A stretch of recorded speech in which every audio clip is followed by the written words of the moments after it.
Alors, mes bien-aimés, chers frères et sœurs, j'espère que vous me suivez. Permettez-moi de faire un petit réglage.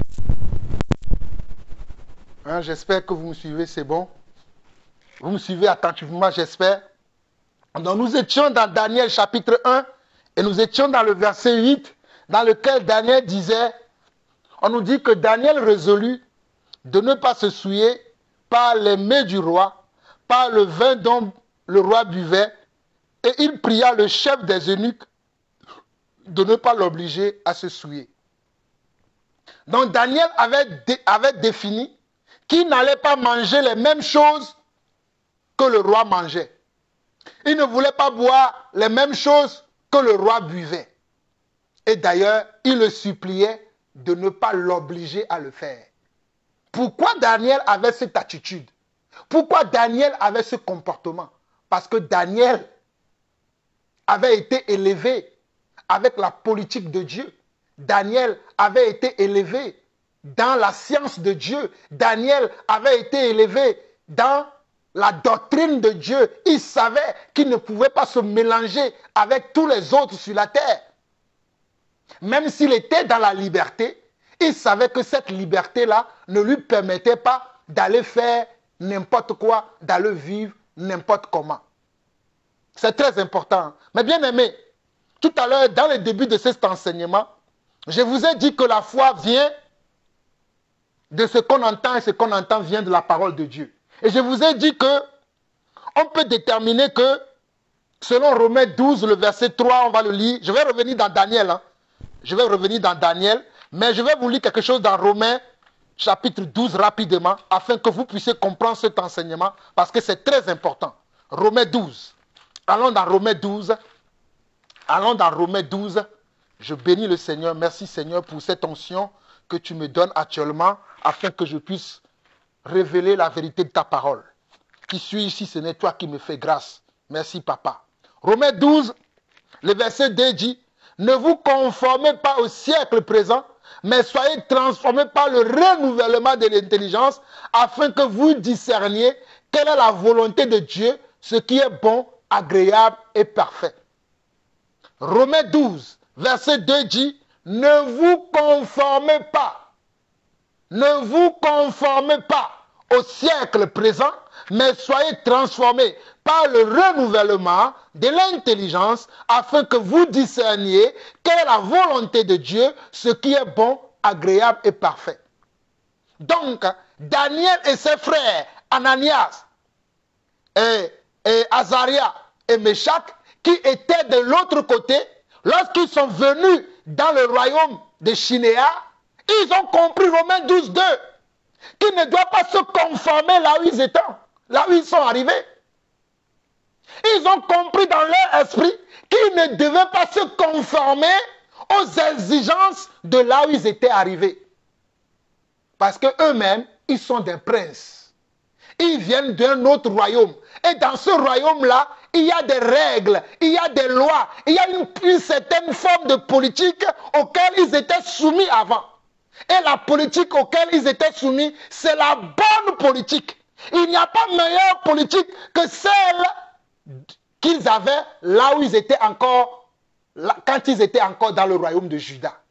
Voilà pourquoi on nous dit que, dans Romains 12, verset 2, on nous dit, ne vous conformez pas au siècle présent, mais soyez transformés par le renouvellement de l'intelligence, afin que vous discerniez quelle est la volonté de Dieu, ce qui est agréable, ce qui est bon et parfait. Et je peux vous dire, selon ce que j'ai noté ce matin en préparant cet enseignement, que la foi surnaturelle et la foi spirituelle viennent de la parole de Dieu et de l'Esprit de Dieu. Mais la foi naturelle est basée sur les 5 sens. La foi naturelle, elle, par contre, elle est basée sur les 5 sens par rapport à ce qu'elle voit, par rapport à ce qu'elle peut toucher, parce qu'elle est basée sur la vue, le toucher, l'odorat, l'ouïe. Ça, c'est la foi naturelle. Mais la foi naturelle ne nous sert à rien. La foi qui nous est nécessaire, c'est la foi spirituelle et la foi surnaturelle. Et moi, je suis beaucoup plus dans la foi spirituelle et dans la foi surnaturelle. Donc, si tu n'es pas spirituel et surnaturel, tu ne peux jamais comprendre mon langage. Notez bien ça. Si tu n'es pas un homme né de nouveau, né de l'esprit, tu ne peux pas comprendre mon langage. Il faut que tu sois né de nouveau, c'est-à-dire né de l'esprit de Dieu, pour pouvoir saisir le langage que Paul, Maïteraba, Mokori Beyende, Maraba, Iterebra Sekerebe, Itorobro Shei Makaraba, Rantari Bosoto Rokoria, Iketerabra Se. Pour comprendre le langage de Jean-Paul Lawson, il faut être spirituel. Il faut rentrer dans le surnaturel. Si tu n'es pas dans le surnaturel, tu ne peux pas comprendre mon langage. Tu ne peux pas le comprendre. Mais quand tu es surnaturel, quand je parle, oh, tu saisis et tu dis, voici un de mes frères, voici un de ma famille, voici un des miens. Alors, comme je vous disais, la foi naturelle est basée sur les 5 sens. C'est-à-dire, ce que je vois, ce que je touche. Si je ne vois pas, si je ne touche pas, je ne croirai pas. Donc, elle est une foi mondaine. Elle est une foi mondaine, biaisée dans la plupart des cas en fonction des attentes de chacun pratiquant ce mode de foi. La foi naturelle est une foi qui est biaisée. Écoutez-moi très bien. La foi naturelle qui est basée sur les 5 sens est une foi qui est biaisée. Mes bien-aimés chers frères et sœurs, je vous dis encore, la foi naturelle qui est basée sur les 5 sens est une foi qui est biaisée. C'est une foi qui est mondaine. Parce que quoi? Parce que dans la plupart des cas, elle fonctionne en fonction des attentes des gens qui pratiquent ce mode de foi. Voilà pourquoi elle est biaisée. Voilà pourquoi on va te faire croire à quelque chose dont tu n'es pas convaincu. On va te montrer une image. On va t'attirer par quelque chose afin d'attirer ton attention. Mais on ne va pas te dire la vérité. Parce qu'on veut te tromper, on veut te duper, on veut t'amadouer, on veut te séduire. La foi mondaine utilise la séduction, utilise un appât pour t'avoir. Mais la foi de Dieu, il utilise quoi? Il utilise la parole de Dieu. Il utilise la parole de Dieu pour t'amener à lui. Mais la foi mondaine va utiliser la séduction, va utiliser tes 5 sens pour t'appâter. Mais bien aimés chers frères et sœurs, pour comprendre le message que je prêche, pour comprendre ce message-là, il faut que vous transcendez mes mots. Il faut que vous transcendez les mots que j'utilise. Pour comprendre le message que je prêche, il faut que le Saint-Esprit ouvre votre entendement. Sinon, vous n'allez rien comprendre et vous allez toujours être à la merci de ces faux pasteurs. C'est moi qui vous le dis, je ne vous mens pas. Quand ils m'entendent parler, ils ont peur. Ils disent encore celui-là, il ouvre la bouche. Nous savons que quand il ouvre la bouche, il ne révèle que des vérités. Nous savons que quand il ouvre la bouche, Dieu l'utilise puissamment. Quand ils entendent le nom Jean-Paul Lawson, ils sont persécutés. Je vous dis la vérité. Je sais qui je suis. Je sais quelle onction, quelle sagesse, quelle gloire Dieu a mis sur moi. Quand j'entends les gens dire que certains pasteurs ont la gloire, parce qu'ils ont un camp de prière à certains endroits, parce qu'ils voyagent dans des jets privés, qu'ils ont la gloire de Dieu. Je dis, vous ne connaissez pas Dieu. Moi, je n'ai pas un jet privé. Je ne suis même pas propriétaire, je suis locataire. Hein? Mais Dieu est avec moi. Mais Dieu m'utilise puissamment. Ça ne dépend pas de celui qui veut, ni de celui qui court. Ça dépend de celui qui appelle. Ça dépend de celui qui choisit. Ça dépend de celui qui octroie les grâces. Et c'est lui qui m'a donné cette grâce. C'est lui, ce Dieu que je prie. Oh, papa, je te bénis encore que tu m'as choisi. Tu m'as élu pour un temps comme celui-ci. Tu m'as trouvé capable. Tu m'as trouvé digne. Seigneur, merci de ce choix que tu as fait. Tu ne t'es pas trompé, papa. D'ailleurs, tu ne te trompes jamais, puisque tu connais tout, tu sais tout. Et rien n'est caché devant toi. Je te bénis de m'avoir choisi, Père. Donc, ce Dieu m'a choisi, il m'a oint pour que je vienne annoncer sa parole avec précision et exactitude.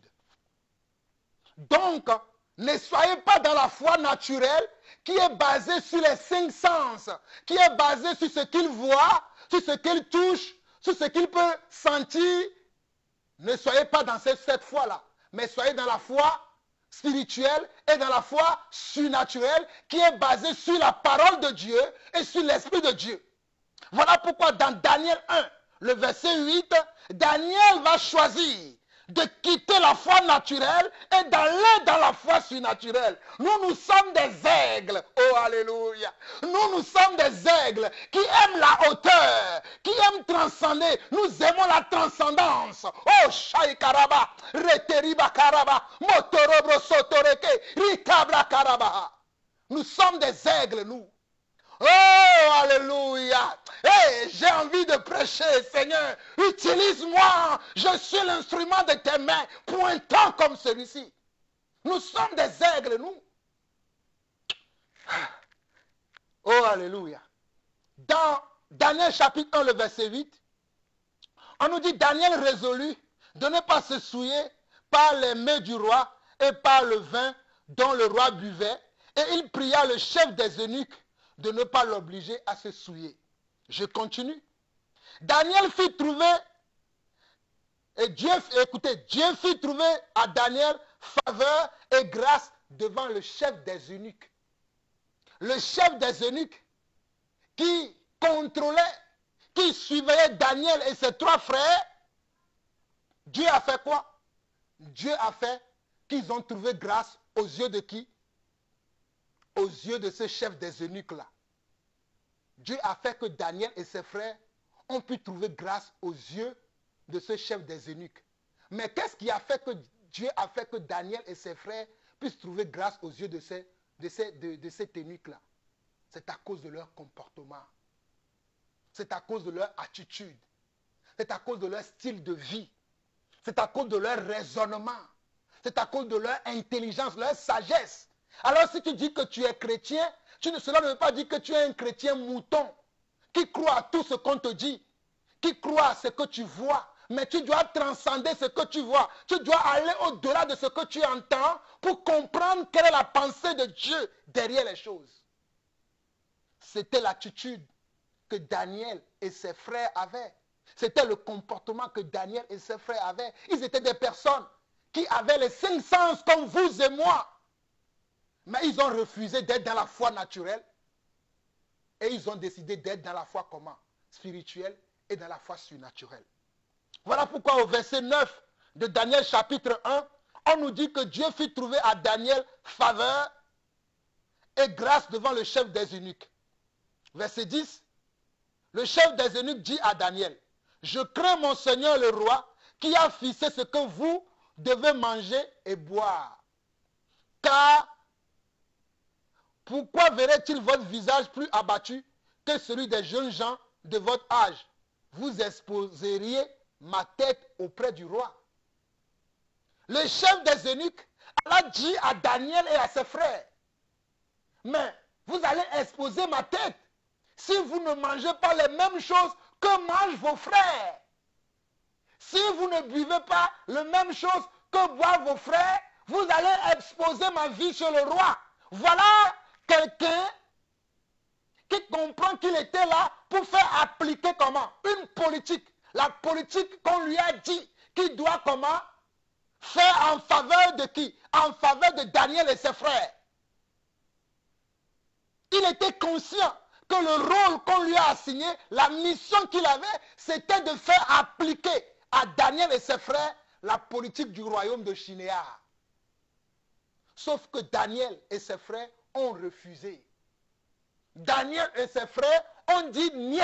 Nous ne pouvons pas nous soumettre à votre politique. Même si nous savons qu'il y a certains des nôtres qui sont soumis à votre politique, qui acceptent les choses que vous faites, qui mangent les mêmes nourritures que vous, qui buvez les mêmes choses que vous, à nous autres, nous n'allons pas le faire. À nous autres, nous n'allons pas le faire. Nous n'allons pas nous compromettre. Nous n'allons pas nous laisser aller. Nous n'allons pas laisser la foi spirituelle, la foi surnaturelle que Dieu nous a donnée pour nous mettre à votre niveau. Car nous savons qui nous sommes. Nous savons que que nous sommes d'une autre génération, nous savons que nous sommes d'une autre race et que nous n'allons pas nous compromettre à tel point que nous allons descendre et consommer les mêmes mets que vous consommez. Les mets, là dont il est question ici, il est question aussi de comment? Des doctrines que vous écoutez aujourd'hui. Il est question aussi des enseignements que vous recevez aussi aujourd'hui. Il est question aussi aujourd'hui des règles, des commandements que vous pratiquez aujourd'hui. Il est aussi question des choses que vous appliquez dans votre vie aujourd'hui. Dans ce passage-là, il y a beaucoup d'enseignements que vous devez tirer. Oh Daniel, vous savez mes chers frères et sœurs, j'ai 5 enfants. Mon premier enfant, c'est un garçon, je l'ai appelé David. Le deuxième, c'est un garçon, je l'ai appelé Samuel. Le troisième, c'est encore un garçon, je l'ai appelé Emmanuel. Et après, j'ai eu 2 filles. La première s'appelait Shalom et la deuxième s'appelle Sarah. Mais si Dieu me donne encore un garçon, je l'appellerai Daniel. Si Dieu me donne encore un garçon dans ce monde, je l'appellerai Daniel. Ouais, je vous le dis, si Dieu me donne encore un garçon, je l'appellerai Daniel. Parce que j'aime beaucoup l'histoire de mon aïeul Daniel. Voici les gens que moi j'admire. Voici les gens que je copie. Voici les gens que moi je veux ressembler. Je ne veux pas ressembler à vos soi-disant hommes de Dieu, menteurs, voleurs, cupides, braqueurs, tricheurs. Moi je veux ressembler à ces hommes-là. Parce qu'il est écrit que imitez-moi parce que moi aussi j'imite Christ. Moi j'imite les gens qui ont imité Christ. Je continue. Au verset 11, on nous dit, alors, nous sommes au verset 11 de Daniel chapitre 1, on nous dit, alors Daniel dit à l'intendant, à qui le chef des eunuques avait remis la surveillance de Daniel, de Anania, de Michaël et d'Azaria. Éprouve tes serviteurs pendant 10 jours, et qu'on nous donne des légumes à manger et de l'eau à boire.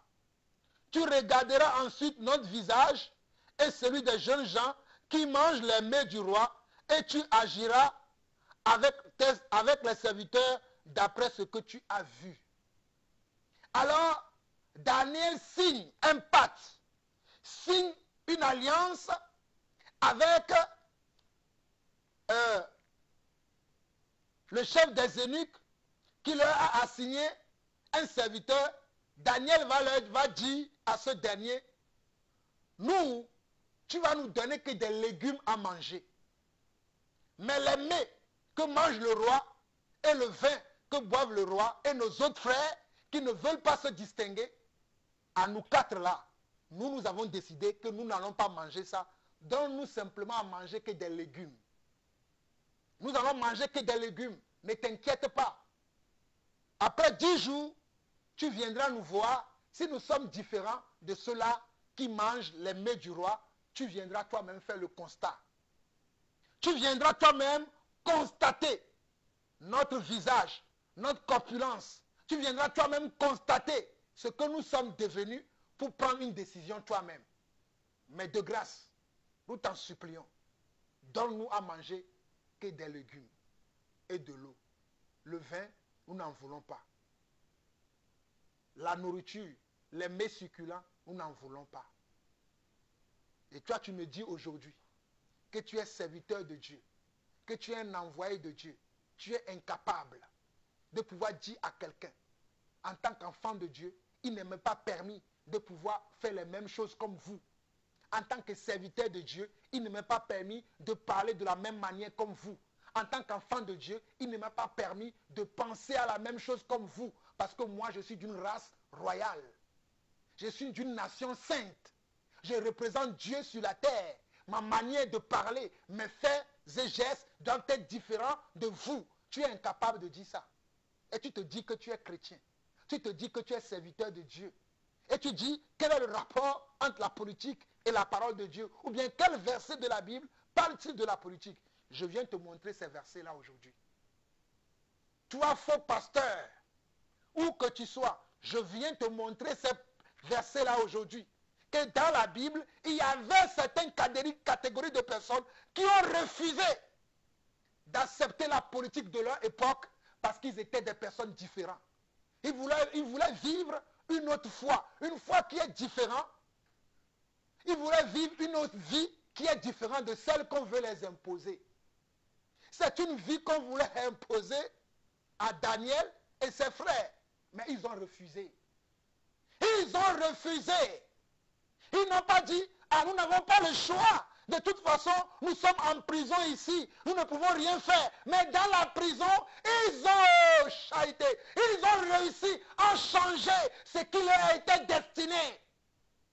Dans la prison, ils ont réussi à changer ce qui leur a été destiné. Alors ne venez pas me dire qu'il est impossible que nous les croyants, que nous les chrétiens, nous ne pouvons pas nous imposer dans les milieux dans lesquels nous évoluons. Il est capable, il est possible, il est faisable que nous puissions nous imposer. Si toi tu es incapable, ne dis pas que Jean-Paul Lawson aussi est incapable. Parce que Jean-Paul Lawson n'est pas un incapable, il est un homme capable. Voilà pourquoi il ouvre son caméra, il parle avec autorité. Et on nous dit, au verset 11 jusqu'au verset 14, on nous dit, le chef des eunuques dit à Daniel, je crains mon Seigneur le roi qui a fixé ce que vous devez manger et boire. Regardez bien, c'est le roi qui a fixé ce que Daniel et ses frères doivent manger et boire. Ça, ce n'est pas de la politique. Ce n'est pas de la politique, ça. Ce que Daniel et ses frères doivent manger venait depuis d'après le roi. Ces gens qui n'ont jamais été à l'école de Dieu, qui n'ont jamais été à l'école du Saint-Esprit, qui sont vos pasteurs, je les défie. Oh, je vous défie. Car vous pouvez vous rassembler en milliers de personnes. La seule chose que je dirais qu'on ne puisse pas enlever de mes mains, c'est ça, la Bible. Mais si on me donne la Bible, vous pouvez prendre tous les âmes que vous voulez. Je vais vous descendre un à un.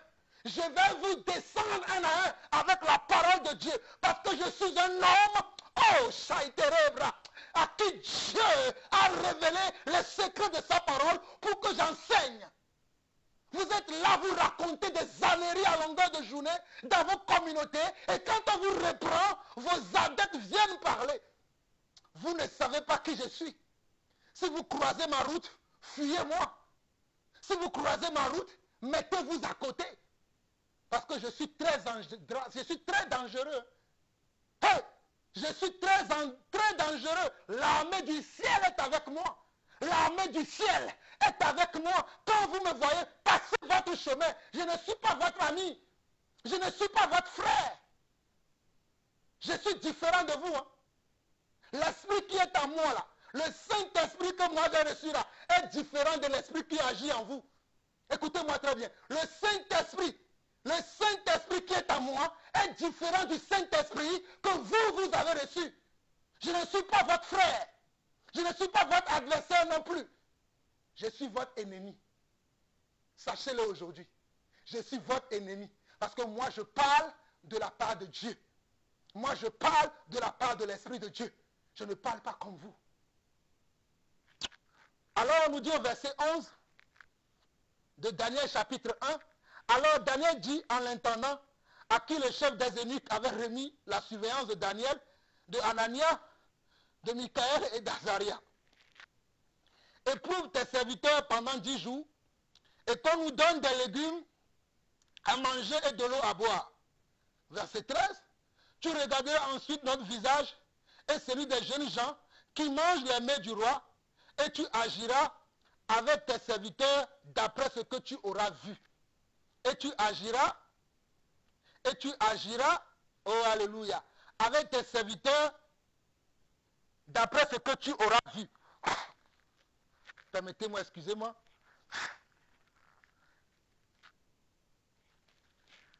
Vous voyez ce que Daniel dit ici? Il dit, nous allons manger des légumes. Nous n'allons pas manger les mets du roi. Et j'ai dit, les mets du roi représentent la politique, représentent les fausses doctrines, représentent les faux enseignements, représentent la séduction du monde, représentent tout ce qu'on vous présente dans ce monde pour vous appâter, pour vous attirer à eux. Dans le monde d'aujourd'hui, ils ont beaucoup de choses. Dans le monde de la musique, ils ont des choses qu'ils mettent en place pour vous appâter. Dans le monde du sport, Ils ont des choses qu'ils ont mis en place pour vous attirer à eux. Dans le monde des affaires, ils ont des choses qu'ils ont mis en place pour vous attirer à eux. Dans le monde de la politique également, ils ont des choses qu'ils ont mis en place pour vous attirer à eux. Ils ont des choses qu'ils ont mis en place. Hey, écoutez-moi, ils ont mis des choses en place dans le but de vous séduire. Dans le but que vous intégrez comment? Leur loge.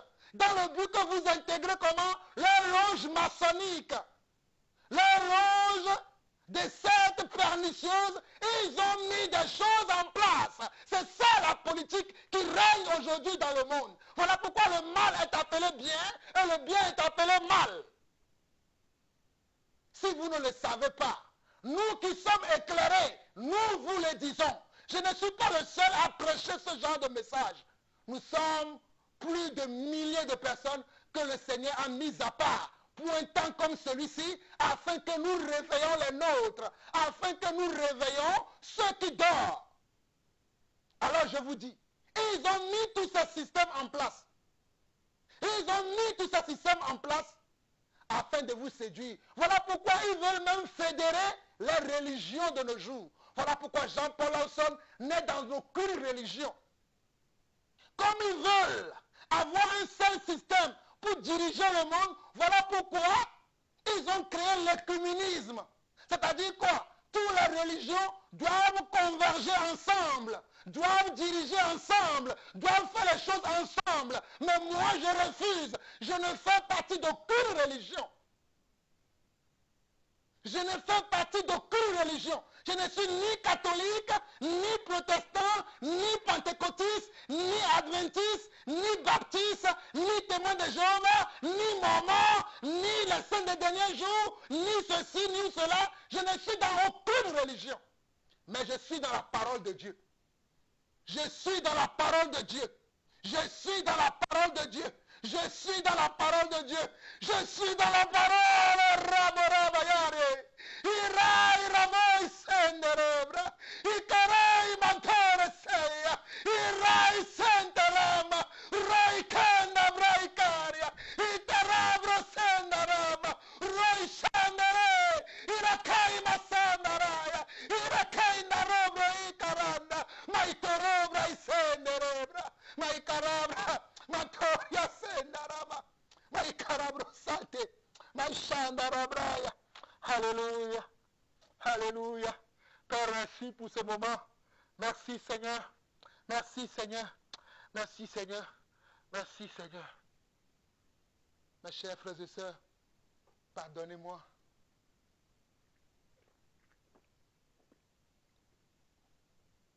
Pardonnez-moi. Pardonnez-moi pour ces émotions. Je ne peux que être émotif. Je ne peux être que naturel devant vous. Parce que ces choses que je prêche, je le vis dans mon homme intérieur. Je le vis dans mon corps. Je le vis dans la personne que je suis. Je ne viens pas raconter des choses que les gens disent de gauche à droite. Je viens parce que je suis ce que je dis. C'est ça la différence entre eux et nous. Je vais avancer pour terminer. Au verset 15 jusqu'au verset 20, on nous dit, au bout de 10 jours, ils avaient meilleur visage et plus en bon point que tous les jeunes gens qui mangeaient les mets du roi. Au bout de 10 jours, malgré que Daniel et ses frères ont décidé de ne pas manger les mets du roi, de ne pas se souiller avec la souillure du monde,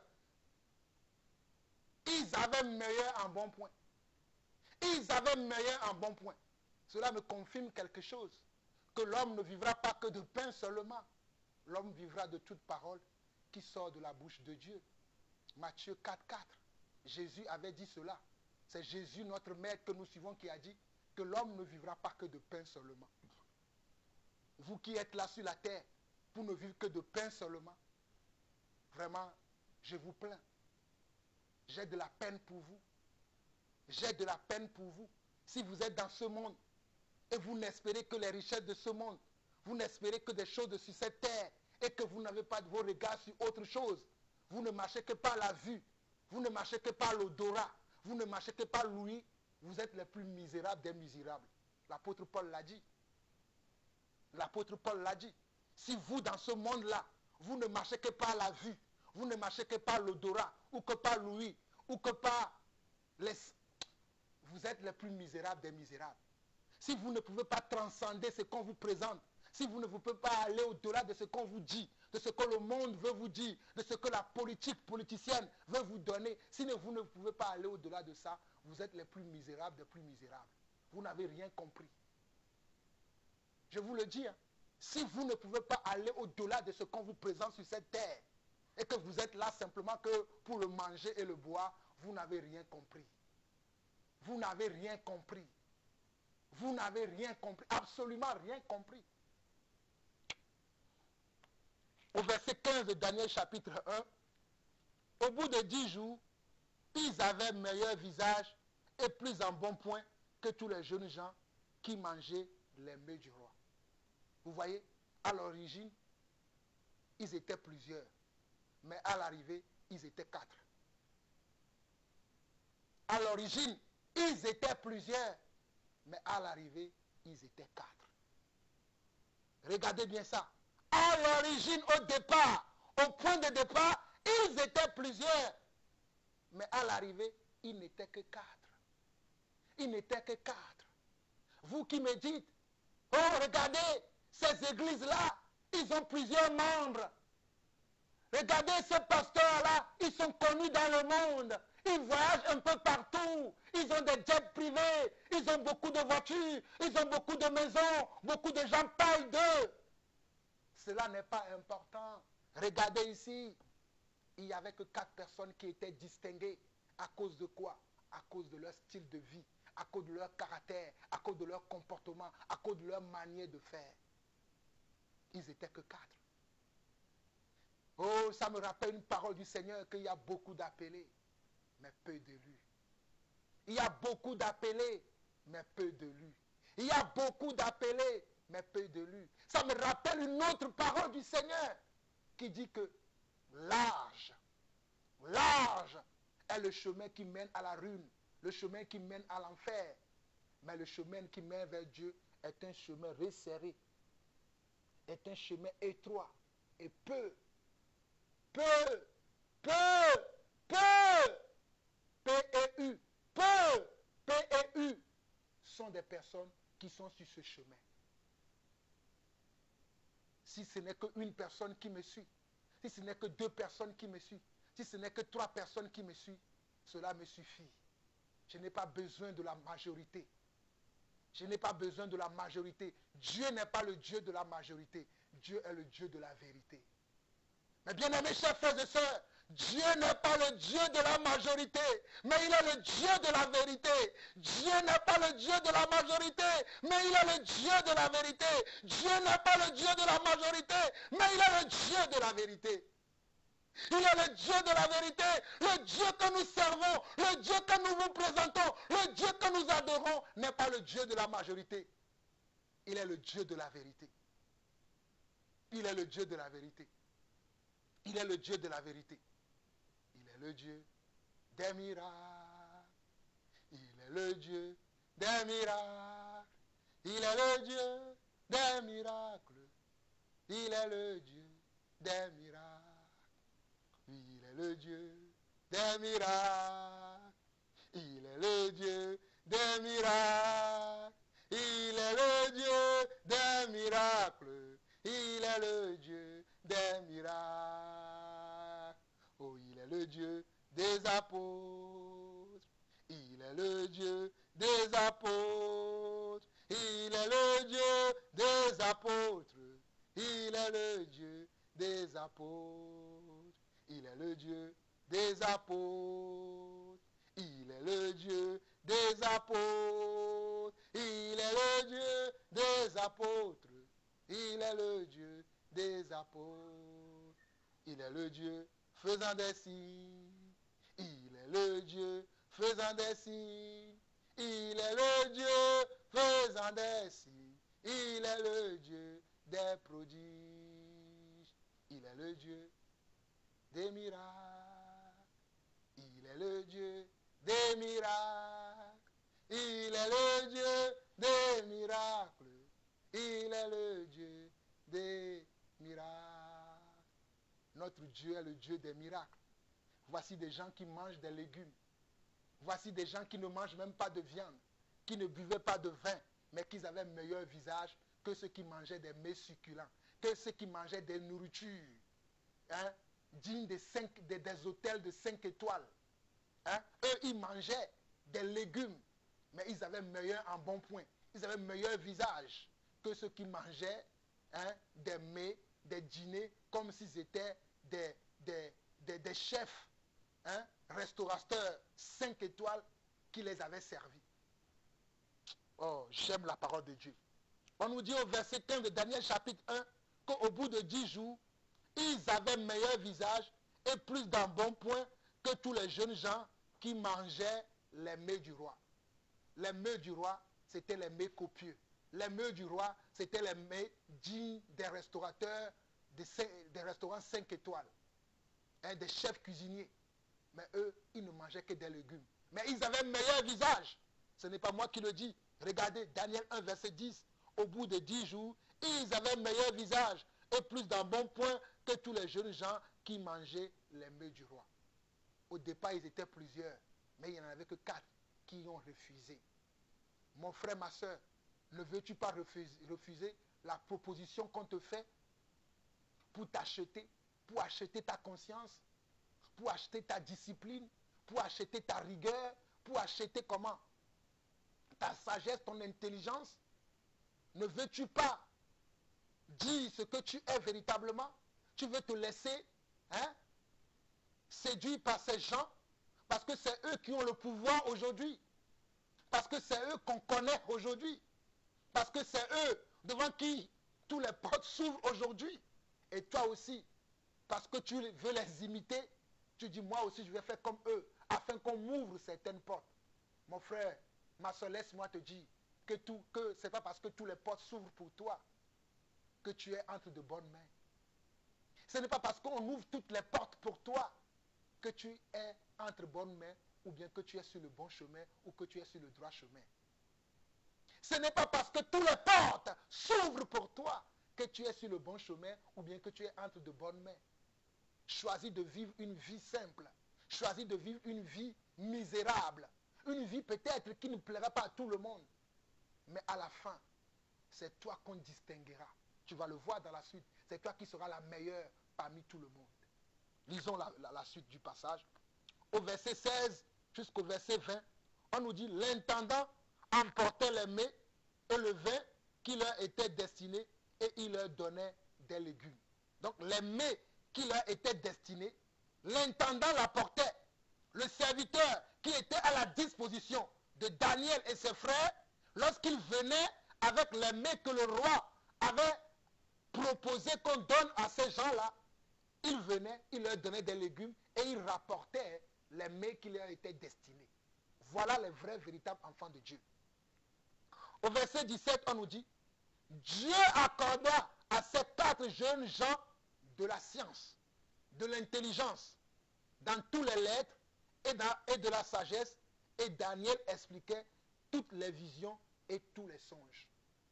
Regardez, Dieu accorda à ces 4 jeunes gens de la science, de l'intelligence, dans toutes les lettres et de la sagesse. Et Daniel expliquait toutes les visions et tous les songes. À cause du comportement que Daniel et ses frères ont eu, Dieu leur accorda une sagesse au-delà de toute mesure, une intelligence au-delà de toute mesure, une sagesse que les gens de leur époque n'avaient pas. Une intelligence que les gens de leur époque n'avaient pas, que leurs pères, leurs semblables n'avaient pas, et ils étaient différents. Allez, de quoi parle-t-on aujourd'hui? Et vous voulez me dire que je dois faire comme les autres pasteurs, que je dois faire comme les autres apôtres, que je dois faire comme les autres prédicateurs de l'évangile? Il y a un proverbe ivoirien qui dit, les moutons se promènent ensemble, mais ils n'ont pas le même prix. Oui, vous pouvez voir les moutons se promener ensemble au marché. Au marché, comment? Au marché, au marché, ou bien à la foire, où il y a tout le monde qui vient avec, comment? Ses marchandises. Mais chaque marchandise a son prix. Chaque marchandise a son prix.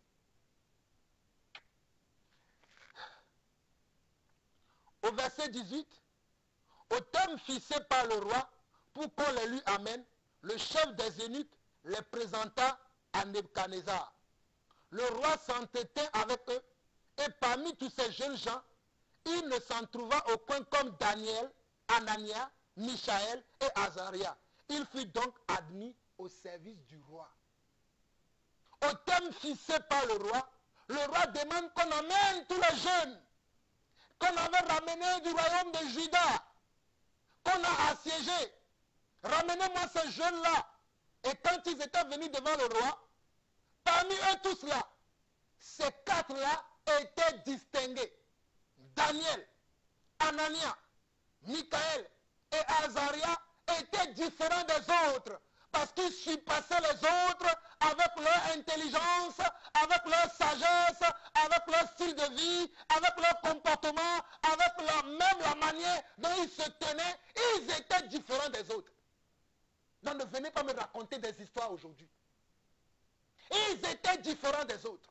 Par leur comportement, par leur style de vie, par leur manière de parler, ils étaient différents. Qu'est-ce qui te différencie des autres? Oui, qu'est-ce qui te différencie des autres? Même si on est chrétien, même si on est croyant, même si on est disciple de Christ, même si on croit en Dieu, on doit être distingué. On doit être différent. Qu'est-ce qui te distingue des autres? Moi, il y a quelque chose qui me distingue des autres. C'est ma franchise, c'est ma loyauté, c'est ma connaissance de la parole, c'est mon intelligence dans les Écritures, c'est ma foi. C'est ça ce qui me différencie des autres. Mais toi, qu'est-ce qui te différencie des autres? Toi qui m'entends, toi qui m'écoutes, toi qui te réclames de Dieu, toi qui te dis serviteur ou servante de Dieu, qu'est-ce qui te différencie des autres? Puisque de nos jours, il y a plusieurs personnes, il y a tout le monde qui dit, je suis serviteur de Dieu. Mais toi, mon frère, toi, ma soeur, toi qui prétends connaître Dieu, toi qui prétends être du ciel, être un enfant de Dieu, qu'est-ce qui te différencie des autres? Qu'est-ce qui te distingue? À quoi reconnaîtra-t-on que tu es un élu de Dieu? À quoi reconnaîtra-t-on que tu es un fils du royaume de Dieu? À quoi reconnaîtra-t-on la personnalité que tu as? Avec quoi peut-on la mesurer? Avec tes mensonges?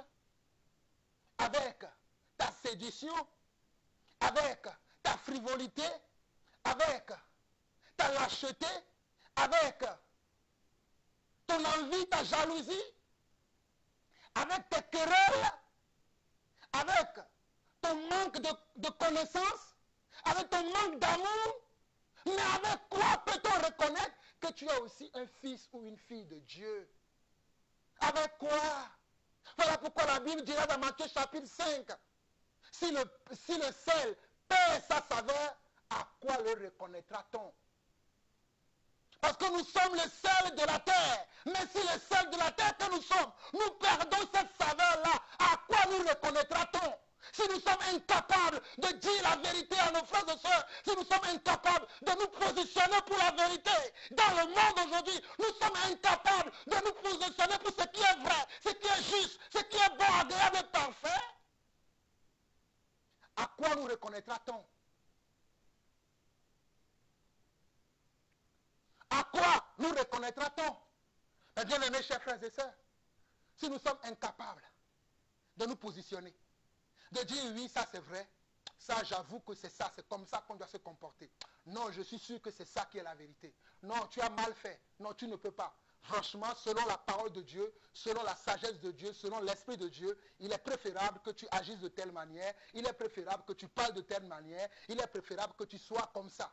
Si nous sommes incapables de dire ça, on dit que nous sommes la lumière du monde et on ne peut pas allumer une lumière et la met sous un poisson, mais on le met en évidence afin que cette lumière éclaire tout le monde. Je suis une lumière pour éclairer le monde entier, même éclairer les hommes politiques. Moi, Jean-Paul Lawson, je vous éclaire, même vous, les hommes politiques. Je suis une lumière pour la nation togolaise. Je suis une lumière pour les chrétiens du monde. Je suis une lumière pour le monde entier. Je suis une lumière.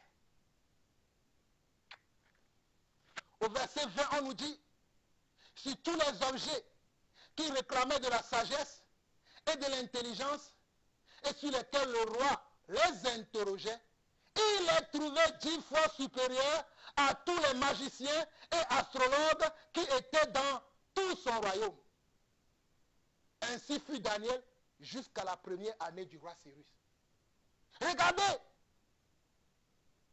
dans Daniel chapitre 1, le verset 20, on nous dit, sur tous les objets qui réclamaient de la sagesse et de l'intelligence et sur lesquels le roi les interrogeait, il les trouvait 10 fois supérieurs à tous les magiciens et astrologues qui étaient dans tout son royaume. Ainsi fut Daniel jusqu'à la première année du roi Cyrus. Nous allons voir le chapitre 2 dans la partie 2 de cet enseignement que je vais faire. Et vous allez voir comment ces hommes se sont comportés. Mais regardez, dans le chapitre 1 au verset 20, on nous dit que lorsqu'on interrogeait Daniel, Anania, Azaria, ils étaient différents des autres. Ils surpassaient les autres de 10 fois. Ils surpassaient les autres de 10 fois. Ils surpassaient les autres 10 fois. Pas une fois, hein? Pas 2 fois, hein? Pas 3 fois, hein? Pas 4 fois, mais 10 fois. Waouh! Quelle sagesse! Quelle intelligence!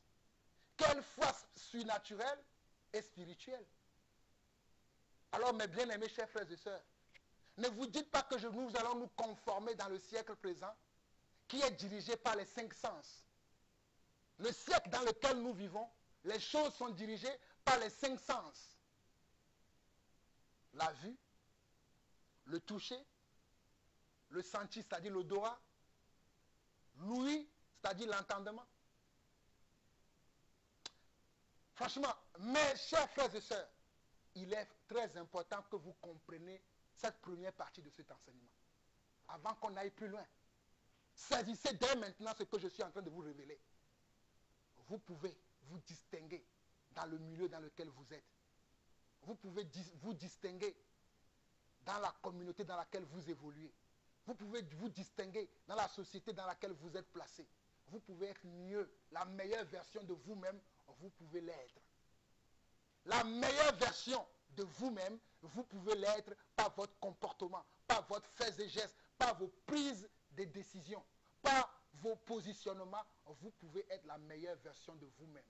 Mais tout cela grâce à votre foi. Tout cela grâce à votre connexion au Père des Lumières, chez lesquels il n'y a ni ombre de variation. Si vous êtes connecté au Dieu du ciel, au Dieu d'Abraham, d'Isaac et de Jacob, vous serez une meilleure version de vous-même. Moi, je suis la meilleure version de moi-même. Ceux qui me connaissent depuis des années, ils peuvent vous le dire, que nous ne voyons que le progrès de ce jeune homme. Depuis des années que nous le voyons prêcher l'évangile, d'année en année, de mois en mois, de semaine en semaine, nous le voyons toujours transcender. Nous le voyons toujours avec une telle sagesse, une telle connaissance, une telle autorité, une telle compréhension de la parole de Dieu que nous ne pouvons que adhérer à ce qu'il dit. Beaucoup de gens me le disent, beaucoup de gens me le confirment. Beaucoup de ceux que je connais me le disent. Même si j'ai quelques détracteurs qui sont charnels, qui ne comprennent pas l'évangile que nous prêchons, mais il y en a beaucoup aussi qui nous confirment ce que nous prêchons. Regardez ces 4 personnes. Regardez leur attitude. Regardez leur comportement. Regardez comment ils ont été distingués. Parce qu'ils n'ont pas voulu se fondre dans la masse. Ils n'ont pas voulu faire comme tout le monde. Ils n'ont pas voulu parler comme tout le monde. Ils n'ont pas voulu agir comme tout le monde. Ils n'ont pas voulu se comporter comme tout le monde. Sauf que toi, aujourd'hui, tu veux te comporter comme monsieur tel, comme madame Is. Toi, aujourd'hui, tu veux te comporter comme madame M, comme monsieur N. Toi, serviteur, aujourd'hui, tu veux être comme J, tu veux être comme K. Toi, servant de Dieu, tu veux être comme I, tu veux être comme H. Alors que tu dois te distinguer par ton style de vie, par ton comportement, par ton caractère, par ta manière d'agir. J'ai pris cette histoire pour vous montrer que nous pouvons inverser les courbes de la politique de la société. Nous pouvons inverser les courbes de la politique de la société dans laquelle nous vivons aujourd'hui. Voilà pourquoi Dieu nous dit, ne vous conformez pas, Romains 12, verset 2. Ne vous conformez pas au siècle présent, mais soyez transformés par le renouvellement de votre intelligence. Soyez transformés par le renouvellement de votre intelligence. Soyez transformés par le renouvellement de votre intelligence, afin que vous discerniez ce qui est bon, agréable et parfait. Mes bien-aimés, chers frères et sœurs, je vais terminer par 2 passages et je vais prier et je vais vous laisser. Allons dans 2 Timothée. 2 Timothée. 2 Timothée.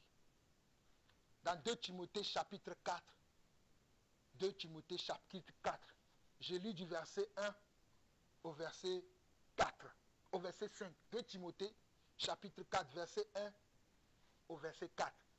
Au verset 5. 2 Timothée chapitre 4, verset 1 au verset 5 qui dit: je t'en conjure devant Dieu et devant Jésus-Christ, qui doit juger les vivants et les morts, et au nom de son avènement et de son royaume, prêche la parole, insiste en toute occasion, favorable ou non, reprend, censure, exhorte avec toute douceur et en instruisant.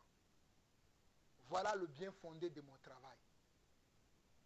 Voilà ce que je cherche à faire tous les jours.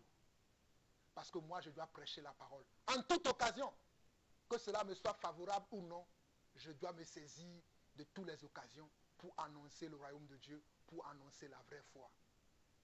C'est ça le travail à laquelle Dieu m'a appelé. Le travail auquel Dieu m'a appelé. 2 Timothée chapitre 4, verset 1 au verset 5. Verset 1, il dit: je t'en conjure devant Dieu et devant Jésus-Christ, qui doit juger les vivants et les morts, et au nom de son avènement et de son royaume, prêche la parole. Regardez, prêche la parole. Insiste. Donc ne soyez pas étonnés que j'insiste sur ces choses, que je reviens sur certaines choses, que je reviens sur les mêmes choses. Parce que je dois insister. On dit insiste en toute occasion, favorable ou non, reprend, censure, exhorte avec toute douceur et en instruisant. Car il viendra un temps où les hommes ne supporteront pas la saine doctrine, mais ayant la démangeaison d'entendre des choses agréables, ils se donneront une foule de docteurs selon leur propre désir. Ils détourneront l'oreille de la vérité et se tourneront vers les fables. Mais toi, sois sobre en toutes choses, supporte les souffrances, fais l'œuvre d'un évangéliste, remplis bien ton ministère. C'est ça ce que je fais. Je remplis bien mon ministère.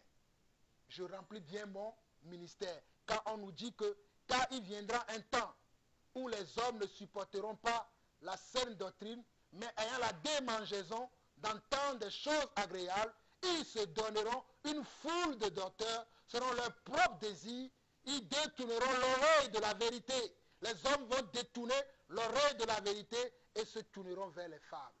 Ils se tourneront vers les fables. Mais toi, sois sobre en toutes choses. Supporte les souffrances, fais l'œuvre d'un évangéliste, remplis bien ton ministère. Supporte les souffrances. Voilà pourquoi je supporte les insultes, les menaces que je reçois, les injures, les faux propos que je reçois, je les supporte parce que moi je remplis bien mon ministère.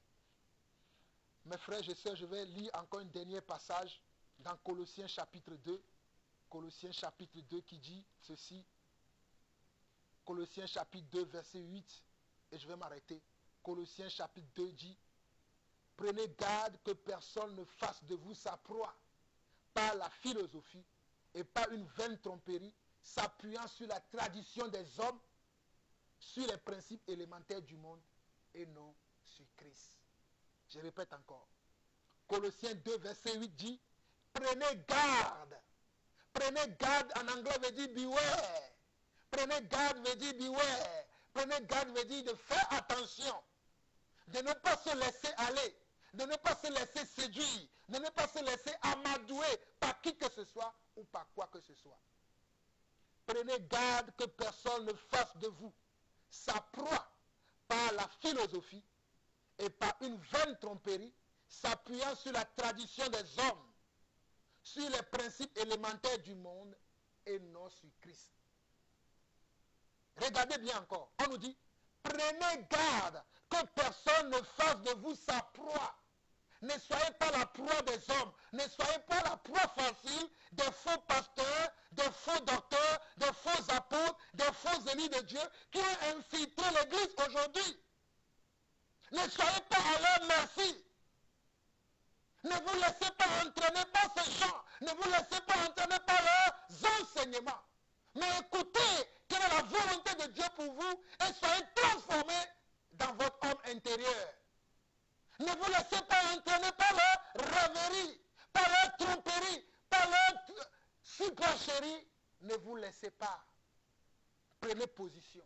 Prenez place là où vous êtes. Occupez toutes les places qu'on peut vous donner, mais en disant toujours la vérité. Occupez toutes les postes que vous pouvez obtenir, mais occupez-les avec la vérité et non avec le mensonge. Donc je termine par Colossiens 2, verset 8 qui dit « Prenez garde que personne ne fasse de vous sa proie par la philosophie et par une vaine tromperie, s'appuyant sur la tradition des hommes, sur les principes élémentaires du monde et non sur Christ. » Que celui qui a des oreilles entende ce que son esprit dit à son Église. Père éternel, Dieu d'amour, Dieu de grâce, Dieu de paix, nous voici à la fin de cette première vidéo, de ce premier enseignement sur la relation qu'il y a entre la foi et la politique, ou bien sur le comportement, l'attitude que nous, en tant qu'enfants de Dieu, nous devons avoir envers la politique. Père, tu m'as inspiré cet enseignement. Tu m'as convaincu que je dois enseigner cet enseignement. Et je n'ai pas hésité, papa. J'ai fait des recherches et aujourd'hui tu m'as dit c'est le moment, lève-toi et commence à donner cet enseignement. Je suis venu, Père, partager cet enseignement à ton église. Je l'ai partagé au monde entier, papa. Puisque toi-même tu dis dans ta parole que ta parole ne peut pas retourner à toi sans avoir accompli son effet. Je prie pour toutes ces personnes qui me reçoivent, qui me suivent, qui vont écouter cet enseignement. Certains d'entre eux seront convaincus et ils vont le republier sur leur chaîne. Ils vont le partager, ils vont l'enseigner à d'autres personnes. Père, je prie pour toutes ces personnes maintenant au nom de Jésus. Que ta sagesse, ton intelligence les couvre, papa. Oh Seigneur Dieu, que ta rigueur, que ton autorité les domine au nom de Jésus. Que ton règne vienne dans leur cœur. Que ta volonté vienne dans leur cœur. Seigneur, qui se détourne du mal, qui se détourne de la corruption et de la sédition qui sévit actuellement dans le monde.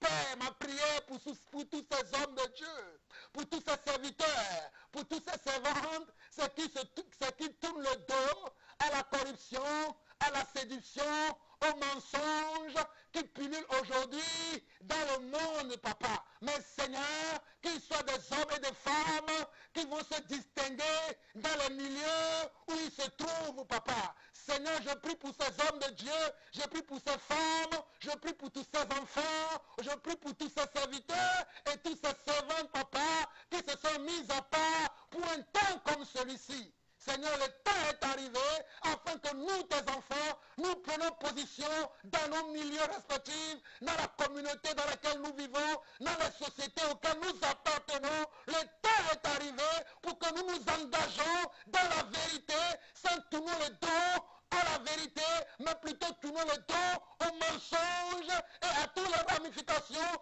qui viennent du mensonge. Père, que ton nom soit glorifié, papa. Que ton règne vienne dans ton église, que ton règne vienne dans les nations, que ton nom soit glorifié, Que ton nom soit sanctifié.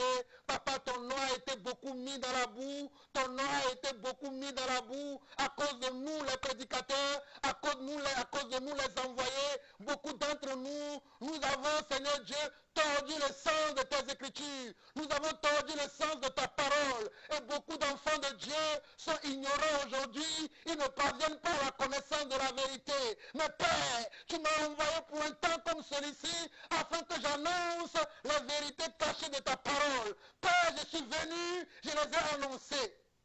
Sans craindre qui ce soit ou que ce soit. Que ta parole maintenant puisse sauver, délivrer et enseigner, Papa.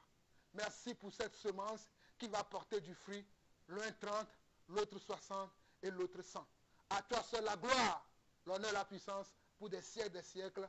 Au nom de Jésus, nous avons ainsi prié, ou j'ai ainsi prié. Amen. Nous vous aimons. Shalom, shalom et shalom.